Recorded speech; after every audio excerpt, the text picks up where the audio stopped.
Est-ce que vous avez une question? Bien sûr, ce qui représenterait une augmentation d'environ 30 milliards d'euros par an. Pour cela, il faudra des réformes, des choix, du courage. Des réformes, des choix... Et du courage. Ah voilà, Je rappelle que Samuel Paty a été assassiné par un Tchétchène russe. Le gouvernement semble prêt à tout. On a l'impression que le prétexte de la guerre est utilisé pour faire des réformes qui n'ont pas réussi à passer avant. Et ça, c'est ça qui est problématique. De ne pas faire peur aux Français, de ne pas manipuler les Français, mais juste de leur donner la réalité. Vous voici en confiance, n'est-ce pas? Ah super. Le MEDEF et la porte-parole du gouvernement qui me dit croyez en nous, moi je... Qu'est-ce qui peut mal se passer?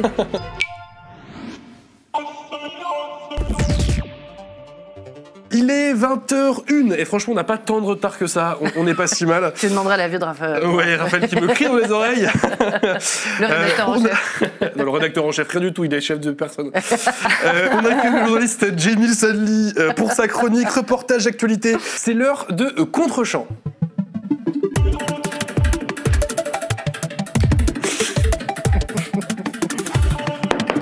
Je mets s'il y a du son pendant qu'il y a le jingle ou pas. En fait, il y a du son ou pas? Je sais pas. Je sais pas s'il y a du son. En tout cas, La bonjour, fois, il y avait... Jamil. Oui, salut. Comment tu vas? Ça fait plaisir de te voir ici. Bah, ça fait plaisir de vous voir aussi, et puis de vous voir aussi chez vous, très nombreux ce soir. Trop bien, ça va vous? Bah écoute, ça va. On se fait insulter par le rédacteur en chef dans l'oreillette. Le rédacteur. Je répéterai pas, mais... Ah non. Eh bien, je vais commencer par vous dire une phrase qui commence tout de suite. Nous sommes en guerre et c'est pas drôle. Et cette fois-ci, l'ennemi n'est pas un virus invisible qui tue en silence, mais tout un pays avec de vrais gens armés et méchants qui parlent russe. Et ça fait peur. Et pour qu'on s'en convaincre, le gouvernement semble prêt à tout. Regardez.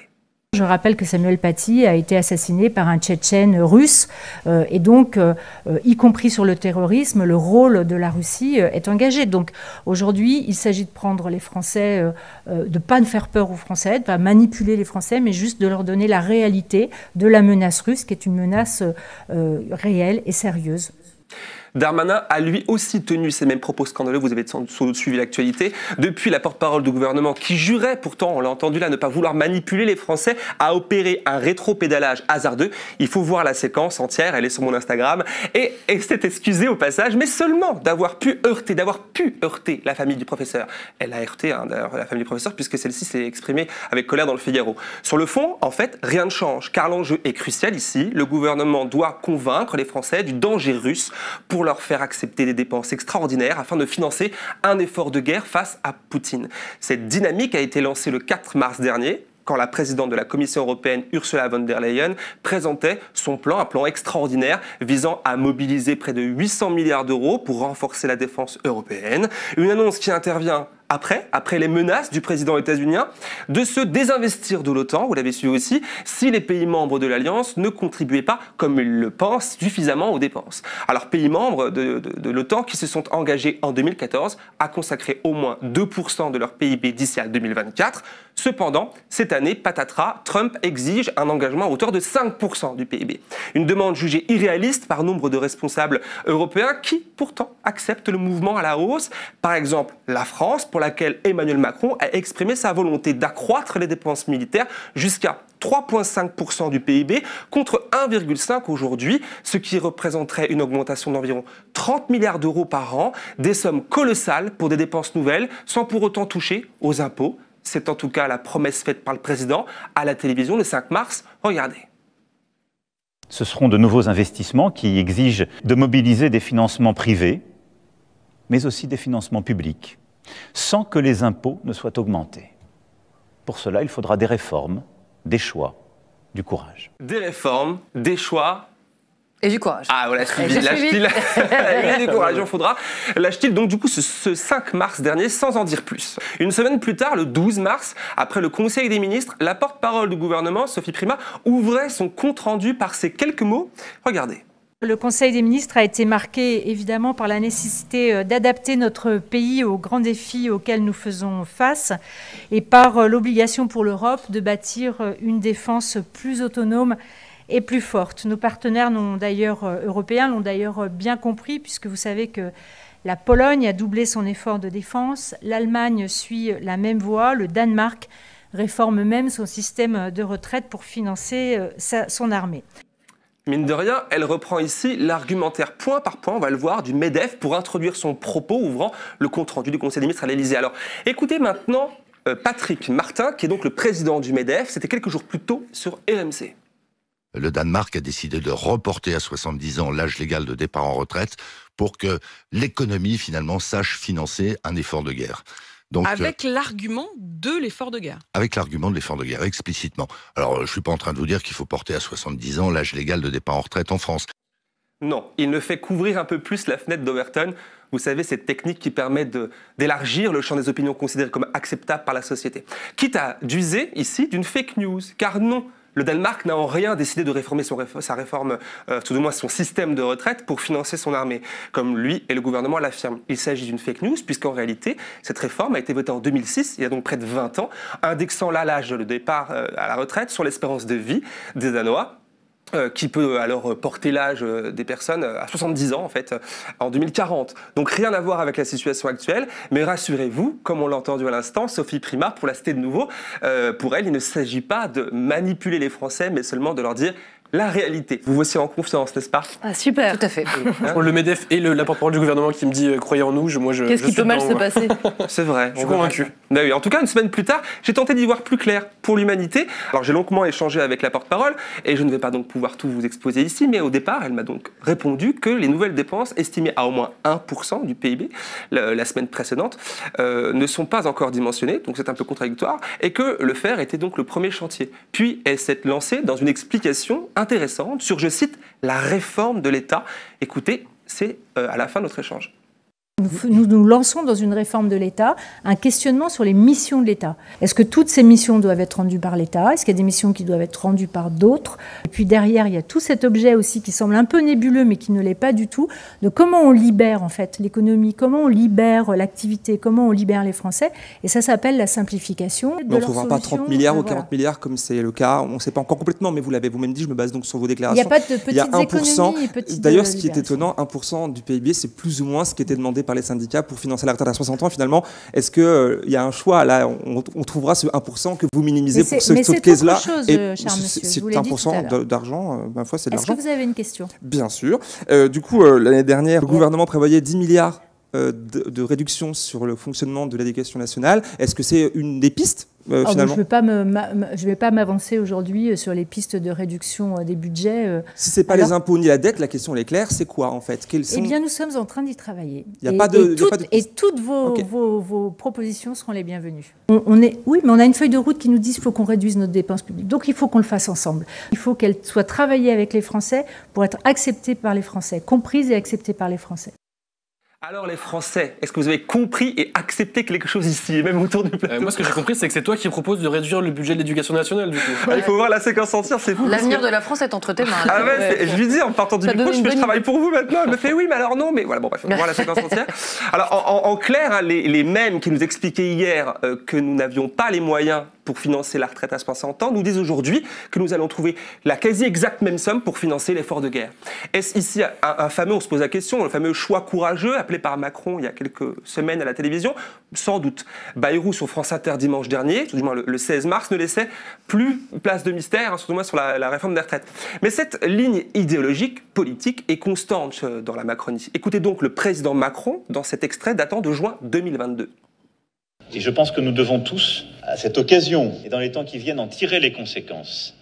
Celle aussi d'une entrée dans une économie de guerre, dans laquelle, je le crois, nous allons durablement devoir nous organiser. Une économie, au fond, dans laquelle on ne peut plus vivre au rythme et avec la grammaire d'il y a même un an. Tout a changé.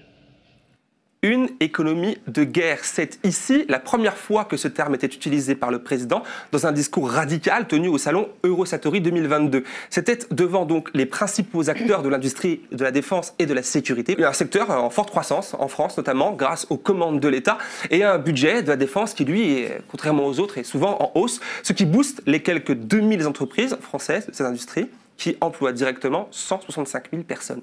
Des chiffres qui ont été rappelés par la porte-parole du gouvernement la semaine passée comme un argument clé du bienfait du réarmement, évidemment, avec des médias qui font le service client, comme Amélie Rossic, éditorialiste sur BFM. Donc on a les capacités pour réarmer. Oui, en tout cas, on a les compétences, mais c'est vrai qu'on manque un tout petit peu de bras. On peut servir aussi son pays en venant dans l'industrie de défense. Nous recrutons 25 000 personnes du CAP au bac+8, voilà.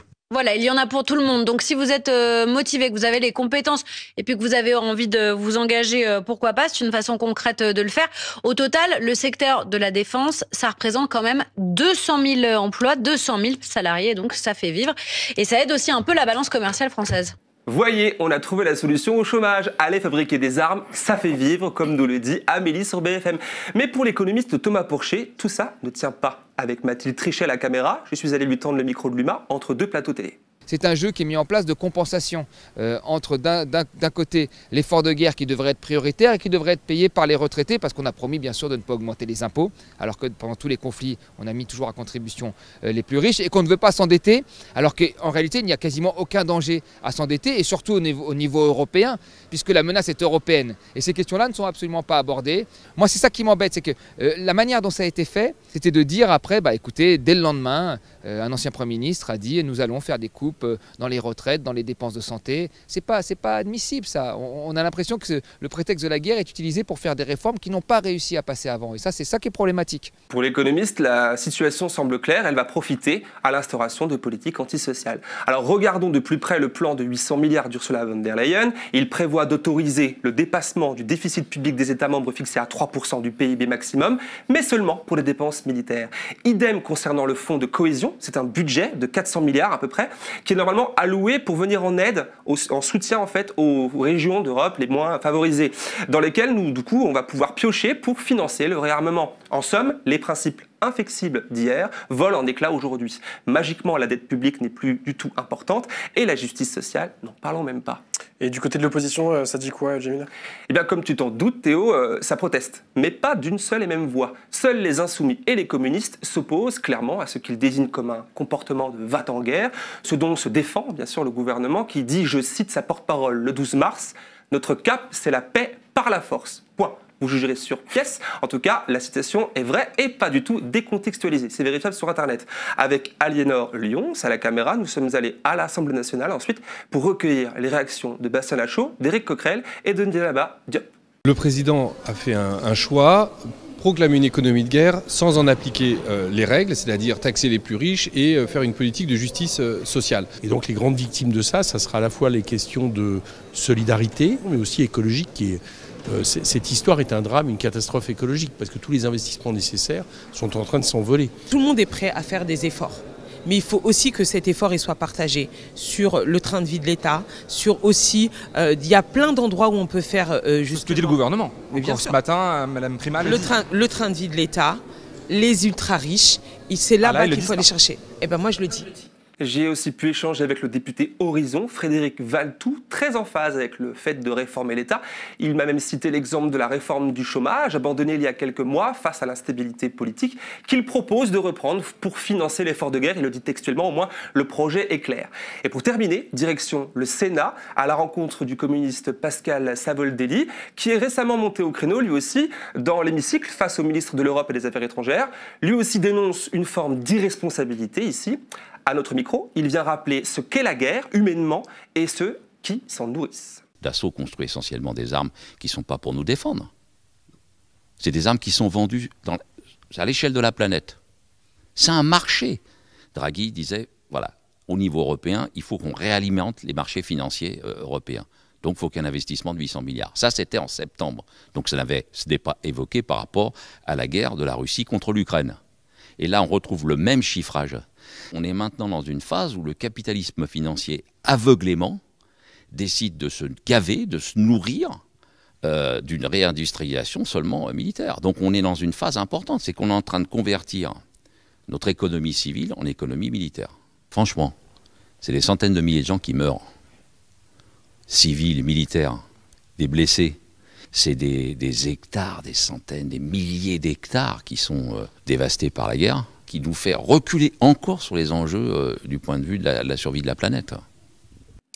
Voici le moment parfait, sans doute, pour se souvenir des propos d'Emmanuel Macron face aux industriels qu'on a écoutés juste avant, de l'armement et de la sécurité. La boucle est peut-être ainsi bouclée en l'écoutant en 2022. En tout cas, Savoldelli a raison d'insister ici sur le tragique de la guerre, de ses conséquences, car au-delà des débats dans les salons feutrés, les plateaux de télévision autour du combien, du comment, il serait sage de s'attarder sur le pourquoi. Merci beaucoup, Djemil, pour cette chronique. Peut-être, Loumi, une réaction rapide. Oui, non, c'est hyper bien qu'on en parle parce que c'est vrai que c'est quelque chose dont, justement, qu'on essaye toujours de pas tellement informer les personnes sur tout ce qui se passe. Effectivement, c'est des industriels qui se frottent les mains. La semaine dernière, donc très rapidement, il y avait quand même la semaine dédiée à l'effort de défense, où on avait par exemple le ministre de l'économie, Éric Lombard, et le ministre des Armées, Sébastien Lecornu, qui sont allés visiter un site sur lequel on fait de la poudre et des explosifs. On a aussi le Premier ministre François Bayrou qui est aussi allé voir les canons César, cette espèce de grands canons sur des camions, je ne saurais pas comment le décrire. Voilà, exactement. Et enfin bref, il y a eu toute une agitation, on va dire aussi, voilà, les industriels de l'armement doivent être bien contents, quoi. Et on est appelé chacun, je crois, à pouvoir financer à partir de 500 €. Il y a toute une histoire comme ça. Oui, bon, avec un ticket pour être actionnaire à partir de 500 €. Il y a pas mal de monde dans le chat qui dit mais moi je ne veux absolument pas faire d'efforts de guerre, laissez-nous tranquille, quoi. Alors, ce cas, financer autre chose, comme par exemple l'UMA. Exactement. Merci beaucoup, Djemil.